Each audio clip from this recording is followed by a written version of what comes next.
Racism in everyday life. You're watching a 5 News Tonight special. It's 6 months since the police killing of George Floyd led to widespread protests and calls for change. But has anything happened? In an exclusive survey, we found evidence of everyday racism in the UK that you may find shocking, or perhaps it's your reality. Medical treatment that depends on the colour of your skin. This man responded and said, "You have a negroid pelvis." People being shut out from access to finance. Whether it's credit cards, loans, dealing with the bank, you're not going to bother. If you've already got a perception, it's just like the perception that's had of me. And the racist insults that won't go away. I've experienced racism while walking down the street. In the middle of the day, somebody drove past in their car and shouted at me the N-word. We'll be speaking to campaigners and asking how we can make a change. This is Everyday Racism, a 5 News Tonight special.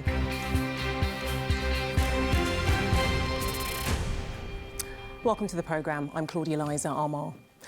Tonight, we are devoting the show to the issue of everyday racism. It's now 6 months since George Floyd was killed in police custody. It was a moment that sparked protest and conversation right across the world. But racism isn't just about murder or hate crimes. It's the everyday subtle aggressions, bias and discrimination that others may not even notice, but that people of colour face every day. Well, we wanted to find out the lived experience of Black, Asian and minority ethnic people in Britain today, and to ask the question, has anything changed? The death of George Floyd was the catalyst for worldwide indignation. And now is the time! I ain't waiting! But 6 months on, 50% of people from Black, Asian and minority ethnic groups don't believe attitudes have changed since the Black Lives Matter protests. An exclusive survey by 5 News of 500 people from Black, Asian and minority ethnic backgrounds also told us that almost all of them have experienced racism. Almost a quarter have suffered a racially motivated attack. More than 2/3 have been verbally abused in public. I've experienced racism while walking down the street. In the middle of the day, somebody drove past in their car and shouted at me the N-word. Over a third have been discriminated against by the police. And in the workplace, 87% of people have faced one or more forms of racist behaviour. I've been told that my hair is unacceptable, dirty, not work appropriate. They also told us about microaggressions. Get these microaggressions nearly every single day. Everywhere I go, people don't want to sit next to you on the public transport. Women hold on to their handbags tighter. And I'm a professional man. Almost half say people automatically assume they are a threat to those around them. 77% told us people often make assumptions about their heritage, and 61% have been mistaken for another Black or Asian person. There are instances in workplaces where managers had to refer to me as other Black colleagues by their name on numerous occasions. Despite informing them of my name, I've had to tell them that I'm not the other Black person. Well, we've been working in conjunction with the organisation Race on the Agenda, or ROTA, and their Chief Executive, Maurice McLeod, joins me now. Maurice, really good to have you with us. Hello. Very interesting results from our findings. And you guys, you are one of Britain's leading think tanks when dealing with racism. What was your reaction to what people told 5 News in this survey? Sadly, it wasn't surprising. I mean, I expected, you know, that most people of colour would have experienced some racism. But the fact it was, you know, in some of the surveys, they were almost unanimous. Almost every single person said that they had experienced something or that they felt things had got worse. Some of those findings were really, you know, they're quite humbling. You know, in 2020, that's still the situation. What did you see happen then 6 months ago, and the demonstrations and protests that followed following the death of George Floyd? You really saw a change in the way not just people of colour, indeed white people, wanted to approach and tackle racism. What did you see that was different to what you've seen before? Yeah, I like everyone that's working in this sort of space, sadly we've seen lots of horrible things like George Floyd's murder before. We've seen those sorts of things before, and there's upset and then it goes away. With this time round, the shift seemed quite genuine. I think quite a lot of organisations and people who don't normally engage in this conversation at all seem to be asking genuine questions. It felt like there was a real bit of momentum behind the calls for change. I just hope that doesn't fade away. Yeah, I was going to ask, where are we today? Are you seeing that fading? It's still there. I think when it comes to the public, I mean, the demonstrations have died down a little bit. So on a public level, maybe people are interested in other things, but on a sort of policy-making level, which is where we Rota, function, there's still a lot of interest in really examining, the institutional stuff that we know is there. OK, Marisa, are you going to stay with us throughout the programme? Actually, we're going to come back to you a little bit later. But first, our survey found many people face racism whilst at their most vulnerable as patients being treated by the NHS. Well, Nestleford reports on racism in healthcare. Husband came into the room and he said, "Get your hands off my wife." I think on the back of George Floyd, I think that people are suddenly sitting up and taking notice. I felt uncomfortable on several occasions in our teaching where certain stereotypes have been perpetuated around people like me. The NHS is an institution that unites the nation, but there's something else that unites all of these people you're about to meet. It's what they say are their experiences of racism within the NHS. An exclusive survey conducted by 5 News has found more than a quarter of people from black, Asian and minority ethnic backgrounds say they face discrimination in the NHS during their lifetimes. I was shocked. Marcia Hutchinson is a mother of 2. When she was refused a home birth for her first child, she was given this reason. This man responded and said, "You have a negroid pelvis, and because of that the baby might come out very quickly and might end up with the cord around its neck." Donna Guthrie responded to our survey, which found that almost 1 in 5 people from black, Asian and minority ethnic backgrounds believe they've been denied pain medication or prescriptions based on their cultural background. Especially when I go to a GP or even in healthcare settings, in hospitals as well, conditions are dismissed much more, that we're seen as people that can put up with a lot of pain. This stereotype of black people being extremely strong does not negate us from having proper access to healthcare and pain relief. I just love the moment when you actually place that newborn baby in the arms of the mum or the dad. Janet Ballantyne is a midwife and the only black board member for the Royal College of Midwives. Her experiences of racism have scarred her years of service. When I actually got the lady's note, it was clearly documented that she didn't want to be seen by anybody who wasn't white. Not a doctor, not a midwife, no one at all. And I had to consider to myself, why would one of my colleagues in this profession write that in her notes? Why would they not call that out and action that? These examples stretch back over a number of years, but the medical school at the University of Bristol has decided they want to change the future of the NHS. Eva Larkai is a 4th-year student who successfully campaigned for changes to the curriculum here. Students believe what they were taught wasn't representative and was even racist. When we say racism, we're saying that there's been one group of people that have predominated what we've been taught over long periods of time. And actually, if that one group of people is continually represented, the teaching that we get only represents that group and the clinical signs and conditions that we're getting. So that means more diverse textbooks, medical examples from a range of cultures and backgrounds, and anti-racism training. Joseph Hartland teaches at the medical school, and he believes it's essential that racism is tackled in the classroom. I think it's the whole of medical education has predominantly been very white-centric in the way that we discuss race, but also in the way that we present our clinical signs. You've only really got to do a Google image search for a clinical sign, say the rash associated with meningitis, and you'll see that nearly all of the Google images that come up are in white skin. That's the sort of thing that we're looking to correct. The medical school admit to being influenced by the summer's anti-racism protests, in which for a time Bristol took centre stage. They want to make lasting changes for the benefits of patient care. On the back of George Floyd, I think that people are suddenly sitting up and taking notice. I'm optimistic for our black and minority ethnic patients that we'll be able to push the needle and try and improve the outcomes that we all know aren't as good as they should be. The NHS is excellent, but it should be excellent for everyone that it serves. This medical school believes that inequality courses its way through the NHS. Could these small steps being taken here in Bristol be the blueprint for the future of improved patient care? Warren Nettleford, 5 News. Well, we asked the NHS for a statement and they told us that the NHS belongs to us all and it's unacceptable for anyone to feel unsafe or to be treated unfairly. They also told us about the new Race and Health Observatory that's been established to identify and tackle those issues. I'm joined now by Malone Mukwende. Now, he's a medical student who wrote a handbook for doctors called Mind the Gap, highlighting the problems in medical training.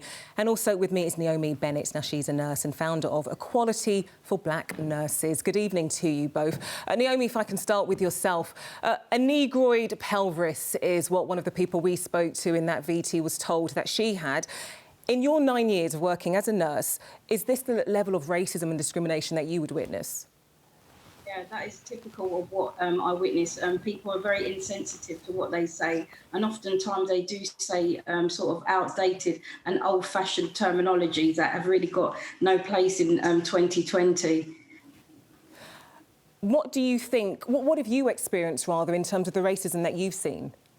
Yeah, so I've experienced numerous racism. On one occasion, a patient's relative didn't want a black nurse to look after her dad. Despite the dad telling her to leave the cubicle, she continued to basically tell me to get out. I turned to the trust thinking that they would support me and tell the patient, you know, this is patient's relative, this is ridiculous. However, they went on to sack me from my job. And basically, then the patient's relative went on to report me continuing to look after the patient to the police. And ultimately, I ended up with a criminal record. I had no convictions, no warnings, no caution. However, the little bit extra that the police disclosed was that I'd hit a patient's relative, and it had serious implications on my future in healthcare. Fortunately, I continued fighting it, and eventually, 6 years later, the entry was removed from my DBS. Naomi, that is so shocking. You know, we're going to be talking about dealing with racism and discrimination in the workplace, but in healthcare, that your colleagues, doctors and nurses, couldn't support you and call out racism and the racism that you were facing. No. How do you feel about that? Yes, it's really been it's quite terrible, but the implications and people become ostracized if they speak out about it. You know, people are forced out of their jobs.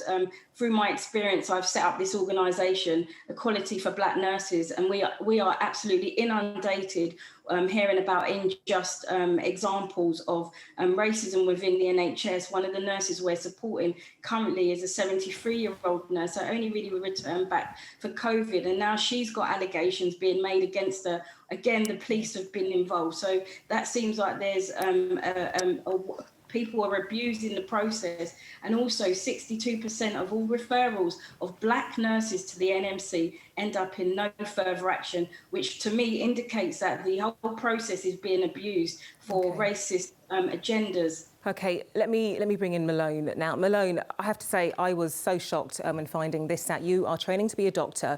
When you begin your training, you find out that actually when it comes to dealing with ailments and illnesses specifically impacting black and Asian minorities people, the training wasn't there. Yeah, so when I got to medical school, I started to realize that we weren't being taught a lot about how different signs and different symptoms present on darker skin. And this was very concerning because I would often think to myself, like, I wouldn't know how to identify something that I'm learning if it appeared on my skin. And I knew that this was a gap in the medical curriculum at the moment, which seriously needed to be addressed. OK, Malone and Naomi, we are going to speak to you a little bit later. You're also staying with us, but a lot more to talk to you both about. Thank you for now. Well, the feeling of discrimination can be difficult to pinpoint, but when it comes from the institutions of power, it can lead to real-world disadvantages. We wanted to look at how racism can affect access to finance and found that for many, the colour of your skin can have a direct impact on the money in your pocket, as Jay Akbar reports. My name is Claudine Adiemi. I'm Jason Weeks, an HGV driver. I'm a social entrepreneur and I'm an Arsenal supporter. And an adamant Man United fan.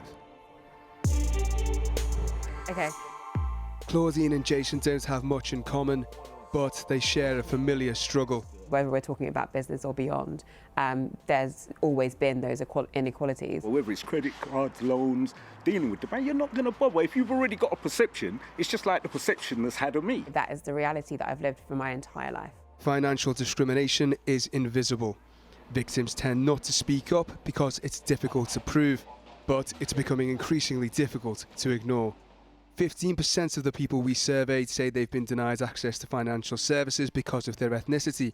10% say it was for a credit agreement, another 8% for a business loan, and around 7% for a mortgage. You need to apply for a credit card or a mortgage or a loan now. How do you feel about it? I probably wouldn't do it. I would probably save the money, like I do, and just buy it outright. It's going to take a bit longer, obviously, but it saves you the headache and the heartache. We've got a perception that this is going to happen. It's disappointing. It's heartbreaking. You just want help. You can't get help. That feeling was backed up by a government report on minority-owned businesses. It said firms owned by particular ethnic minorities are more likely to have their loan applications rejected. That was put down to factors like poor credit and a perception of discrimination. Any perception of racism comes from somewhere. Claudine's firm helps the underrepresented find a career and a purpose. She turned to private investors to fund her startup, but soon realised she'd have to go it alone. I remember one investor kind of saying, well, who's going to pay for your solution? That's just helping little black kids get ahead with their careers. And it's just like, what? So yeah, people show you their colours. You don't get an investor or a grant funder turning around and saying, you know, you're not going to get this funding because you are black or because you're a black woman. But the statistics alone indicate that we are less funded. Of the 4,000 entrepreneurs who received around £60 billion of private investment in the last decade, only 10 were black women. For many people, numbers like these vindicate a belief that their differences, however shallow, are all others see.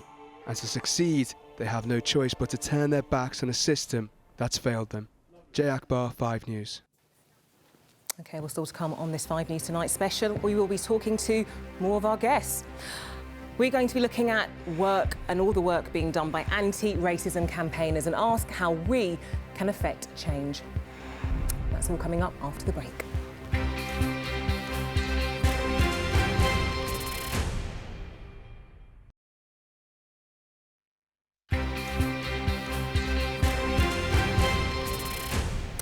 Welcome back to Everyday Racism, a 5 News Tonight special. Now, our survey found that racism is felt in every area of life, not least the workplace. We found out that 56% of black, Asian and minority ethnic people had their opinions dismissed because of racist assumptions about competence. 50% were denied a promotion and 34% were left without recourse for action when discriminated against at work. And it's a problem that affects schooling as well, with 53% saying that they had experience of a teacher being racist to them or their child. 93% thought the school curriculum isn't diverse enough, and 90% said teachers don't have adequate anti-racist training. Well, I'm joined now by Yvonne Okio, Lead on Equalities and Inclusion at Croydon Council, and Victoria Barrow-Williams, Co-Director of People Dem Collective, a community organisation that facilitates systemic change. And of course, Maurice McLeod from Race on the Agenda is still with me as well. If I could start with you, Yvonne, just looking at what people told us about the racism that they're experiencing in the workplace, 87% said that they've experienced racism, at least one incident or maybe more. That's a huge, huge number. It's a big issue, isn't it? It really is. I'm not surprised by those statistics, if I'm honest. I think workplaces are just not, it's like we're walking in a time warp. We're just not acknowledging that this is a real issue for various reasons. And it's a real shame that the numbers are so high in this, in this day and age. It really shouldn't be happening. I think the main reason for that is because of incidents are more, I'd say, low key. So whereas you have more overt or covert racism, it tends to be more covert racism. So it's not that obvious. So unfortunately, it's not that much of an issue. It's kind of swept under the carpet, so to speak, and as such, it's not addressed as it should be. Yeah, Victoria, when it comes to tackling racism, many say it starts with education. What needs to be done in the classroom by teachers in terms of educating people about this issue? Well, I think it's really important that we, first of all, use it as an opportunity to acknowledge, that lost, deleted history. So I think it's really important that we're, giving young people an opportunity to discover that rich Black British history that we have. And I also think it's really vital and part of the sort of the healing as well, for us to recognise what has happened. But also moving forward, it's also about us then also celebrating as well. Like, it's an opportunity to celebrate some of the rich history and the Black excellence that's actually out there now, so we don't lose that history again. Yvonne, you spoke about the covert racism, which is so difficult to call out. How do you begin tackling that? I think it's difficult because it's quite difficult to prove if it's covert racism. So we tend to have formal and informal processes and structures, and unfortunately a lot of the covert is hidden in those informal processes that really shouldn't be taking place. It's easier to monitor formal structures because they're formal, but informal, you can't really monitor it. So when there are opportunities for promotion, opportunities for individuals to lead on specific projects, you'll find the majority group tends to go to people they trust. And majority of the people they trust would be people within their race. There's that implicit bias. And these individuals tend to be given those opportunities time in, time out. So it's a question of who is being given, who is being rewarded, who is being given these opportunities. And unfortunately, it's really hard to prove. I think that's the difficulty. It's very hard to prove and monitor them. So there isn't a fair process, and that's a key issue. And it's microaggressions like we saw earlier. So it's very difficult to prove a microaggression, A majority of staff just take it as this is part and parcel of working in the UK. I may go to a meeting and I'm called someone else's name a number of times in the meeting, or one is unable to pronounce my surname. OK, Yvonne, Victoria, we're going to come back to you a little bit later in the programme, but for now, thank you.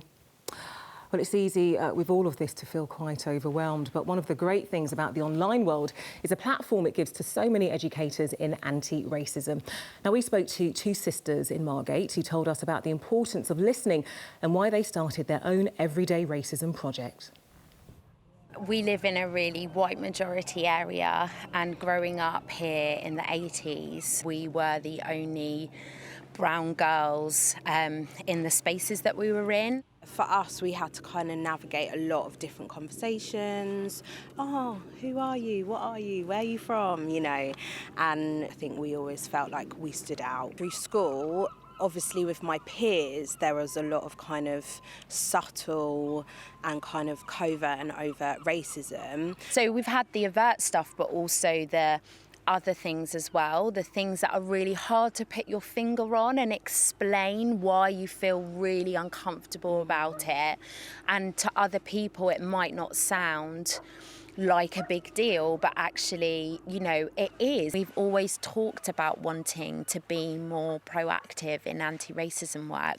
So we thought the thing that we just need to do is start sharing people's stories, where people could be really honest about what they experienced without other people then coming back and giving them their opinion on it.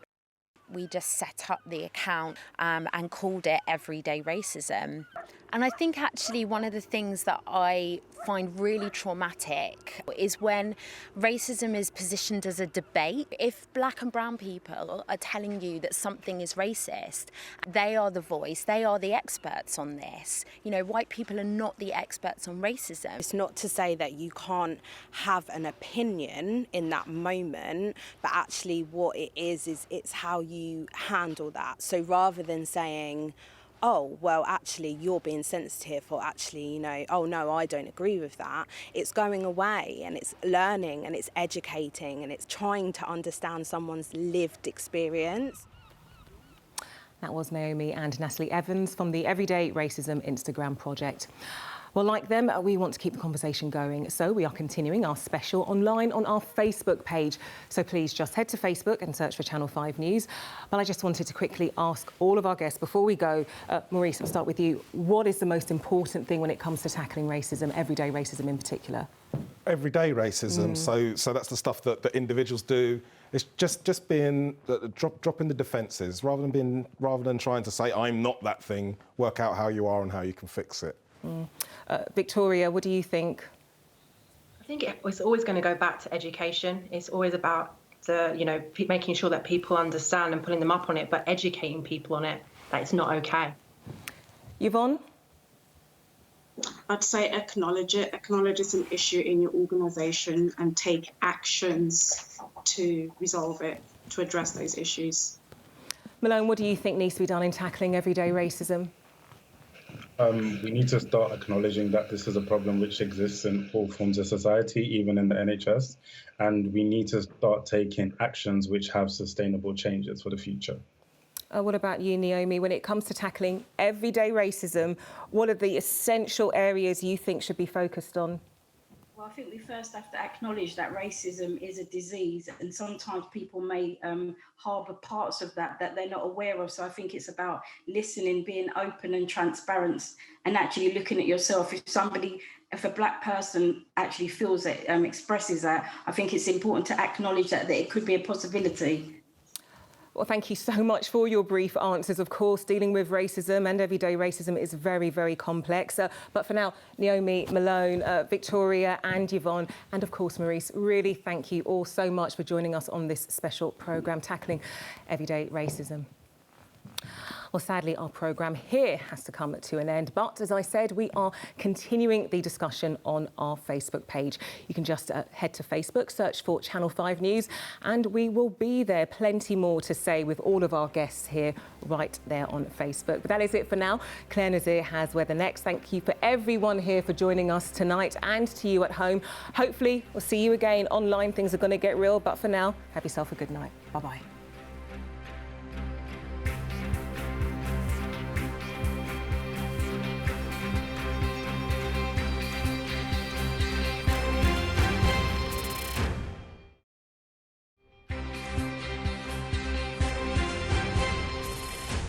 Welcome back, and thanks for joining us on Facebook as we continue that discussion on our special programme, Everyday Racism. As I said, things are going to get real online. We're going to pick up on some of the things we didn't get the chance to speak to our guest about on the programme, on the telly. Let me start with Naomi, largely because we didn't get the chance to touch on the racism that you experienced when you were on the front line tackling COVID, one of the biggest issues we faced in 100 years. And while doing that, doing your job, you also faced racism there. What happened exactly? Yeah, so I found obviously there was issues around PPE. Oftentimes we was denied that. I found also on some occasions, I actually worked in different ITUs and HDUs across the UK, and there seemed to be a very common theme where the majority of the nurses in the front line actually with direct facing COVID patients. We did happen to be majority Black or Asian and minority ethnic nurses. And also, I think what happened, we was always sort of allocated those high risk areas. And I guess just due to the nature of the job, it was very difficult to say no. And oftentimes the facilitator would be a white matron either in the department, and oftentimes there was people who were working from home, and they were not very often the black nurses were able to work from home, but the higher banded nurses like the matrons and the band 7s and 8s, they were actually to do the operations from home and direct us on the front line. So I felt that there was definitely disproportionate number of black nurses in the environment. And like I say, because we were agency nurses, it's very difficult for us to say no. Malone, let me go back to your creation of this guide, this tool for doctors to better understand how to treat people of colour. When you started speaking to your colleagues about it, what was their reaction? Did they accept that this could be a problem? So a lot of the time when I would ask people, like, is this a good idea to undertake? People would tell me that it's not a good idea, that people already know how signs and symptoms present on darker skin. But if you would ask a simple question, like, how does this present on darker skin, or how would you look for this, they couldn't give you the answer. So it was almost clear as day that they didn't really know, but people didn't want to see me address the issue firsthand. So seeing the issues that white doctors were in denial of, them telling you that actually this isn't a problem, but it is, clearly. How do you think that would go on and affect the way they treat people of colour? So it essentially, it will mean that you're unaware of what you don't know. So they will already carry a bias going to treat these people of colour simply because they think that how something presents on white skin is the same way how it presents on dark skin. So before that patient has even walked into the room, that patient has already got a lesser level of care compared to their white counterparts, simply because the person who is delivering your care didn't want to acknowledge that there may be differences, and almost at points didn't want to educate themselves on these differences, or hasn't had the chance to educate themselves on these differences to be able to see that actually I may have to adapt my practice in this particular instance. Maurice, that is just so interesting, because if you were a patient of colour, black or Asian, and you call out maybe somebody working in the healthcare isn't a person of colour for not understanding your needs, then you could potentially be called out for using the race card, for overreacting, for seeing something that isn't there. How do you deal with that? Sadly, the gaslighting, as we call it. Gaslighting, here we go. Yes, let's say it as it is. Exactly. If you say this happened to me, and someone say no, it's this, that, that sadly is something that any person of colour is really used to. You've just got to be resolute. You've just got to keep going, no, this happened and this is not right, and you need to make a stand. I guess for those who aren't in a position to be able to speak up, because power isn't equal. Yvonne, would you agree that dealing with issues of race and discrimination in the workplace, is it enough to just keep pushing forward and calling it out? And how do you help an individual acknowledge that they might have that unconscious bias, that they might be racist with a little r? No one wants to agree that they are racist. Heck, even racists don't like admitting that they're racist. I agree. I think that's my whole issue with unconscious bias, because it tends to focus on the individual for right reasons, for individuals to be aware of the biases they have. However, the racism we have here is systemic, so I don't think it's actually dealing with the issues. So unconscious bias focuses on the individual, and it's up to them to then address that issue, whereas the racism we're dealing with is systemic.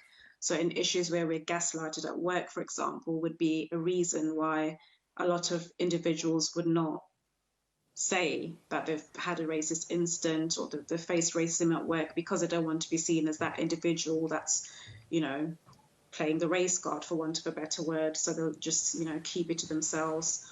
That's another reason a lot of us don't, share those experiences, fear of reprisals, being seen as that person with a chip on the shoulder, all the stereotypes that we have, which is why a lot of us just don't report these issues at work.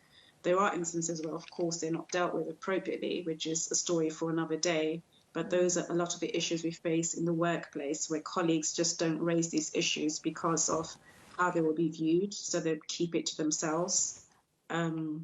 which is another issue in the workplace. But yes, in terms of unconscious bias, I think we need to be dealing more with anti-racism as a way forward, as opposed to unconscious bias, because that's the issue we're dealing with now in 2020. I think we've moved on, and the training needs to move with the times to have that impact. Gosh, Victoria, when it comes to racism, it is all bad.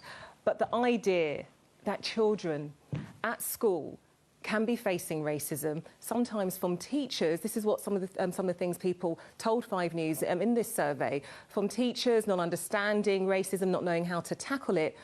Where do you go there? How do you indeed start from the top, teach the head teachers, teach the teachers what they need to do when it comes to tackling racism, when it comes to uncovering their own unconscious bias? I think it's really important that you start with, when, if an organisation or, a school, is that you're working with a local Black and Brown led organisation. I think that's the first thing, the first step. I think it's important that you are working with an organisation that has a lived experience. So it means that they know exactly the pitfall, the race that's been affected by racism themselves, and so they will know exactly the right way of making sure that they get it right. I think it's really important, of course, to get the teachers, head teachers, to get that right training, but it does start with the youth. I really believe it's getting young people to understand it as well, and by teaching history, Black British history, and also giving training and workshops for anti-racism for young people is just as important, because I think that's where it starts with the youth. Maurice, you might know, when it comes to all the stats, all the figures, all the reports into racism, does it make a difference? Do people, even though the stats don't lie, does it really help bring about change? I'd like to think so, because I work in that field. That's what our charity does.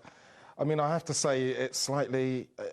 I'm not surprised that people are cynical when we see report after report come out with recommendation after recommendation. There's been 23 reports, that have had all sorts of recommendations. And another one introduced by Boris Johnson over the summer. And they're all ignored. So I'm not surprised that people go, OK, we know it's there. So saying it over and over and over again and proving it in documents and proving it feels a bit useless. But if you don't do that, if you don't even get to the bit where you've proved it, then we're back to the gaslighting.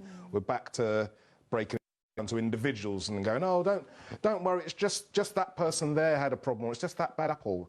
As has been said, it's about the systemic stuff. It's about really being honest and getting to the systemic stuff.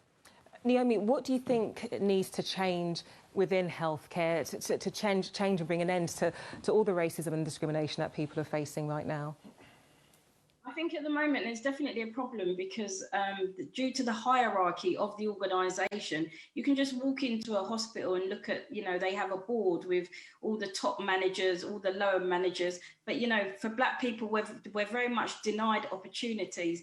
Band 6 nurses, like first-class nurses, we're doing all the training, we're applying for new opportunities for promotion. However, the people that have got the power to give us those jobs, they don't look like us, and it feels like as a nurse, we're denied those opportunities. So I think it's really about not just using Black people to just have somebody to fulfill like a tick box exercise, but to actually enable us to have the same opportunities and to work our way up to matrons, to head of nursing. It just seems like there's so many barriers, and the great nurses that attempt to get higher up, they get all sorts of obstacles. With Equality for Black Nurses, we're actually supporting nurses now who have just been on the cusp of going into a matron role, and then all of a sudden that nurse is then identified as trouble, and she's unfortunately been sacked. So I think the hospitals need to be more accountable. There needs to be more accountability in terms of nurses having access to promotion.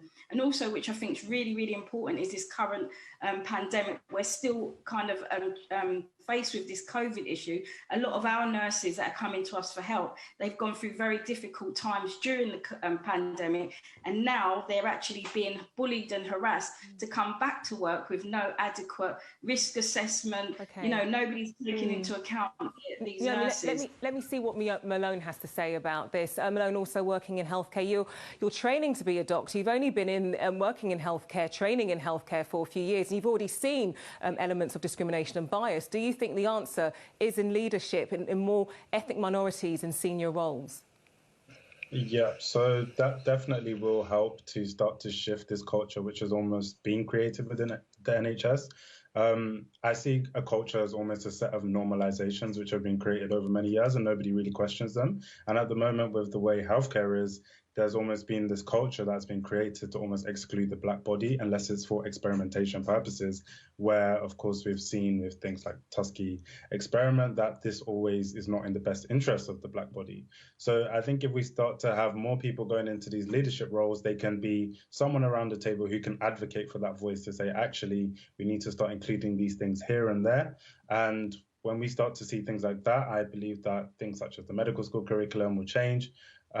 Books such as Mind the Gap on websites such as Black and Brown Skin will be at the forefront of many things in healthcare. Okay, Maurice, where do we go from here? In some ways, it's been a very positive year in highlighting the issues of racism, but where do we go next? I think on an individual level, I know we're talking about systemic, and I'm glad we've had the healthcare staff there, but on an individual level, we need to treat racism like COVID. We need to accept that it's here and that it's deadly. We need to assume that we have it. That's you know, we assume that you have it, and you need to change your life to get rid of it. These are the things that I'd say to white allies when they say, what can we do to help? On an individual level, that's what everyone should do. Okay, Maurice, Malone, Naomi, Yvonne and Victoria, thank you all. We just touched on the issues of everyday racism, but also to you watching at home, thank you so much. We were never going to cover everything in around 40 minutes, were we? But I hope it gave you a really good idea in terms of the racism that people and black people, Asian people and people from ethnic backgrounds can deal with and face. Anything else you want to add, just get in touch with us at 5 News. Thank you so much.